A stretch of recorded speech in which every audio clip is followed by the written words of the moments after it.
দেখেন কত ফিটিংস লাগাইছি। এ হচ্ছে half inch reducer, half inch nipple, half inch থেকে 3/4 রেডুচার, 3/4 নিপেল, 3/4 থেকে 1 ইঞ্চি রেডুচার, 1 ইঞ্চি নিপেল দিয়ে এই যে কানেকশনটা হয়েছে। এটা হচ্ছে ওভারফ্লো আর এই হচ্ছে ইনলেট। এই যে ট্যাঙ্কির মেজারমেন্ট 950 লিটার।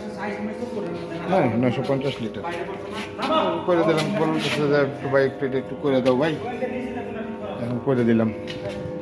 আর এটার গ্লাস হলে কাজ শেষ, একটা আরেকটা রয়ে গেছে, আরেকটা করতেছি।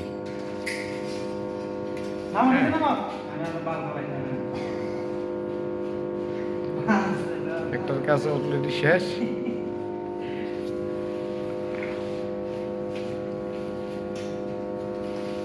সাবস্ক্রাইব করুন মাই চ্যানেল।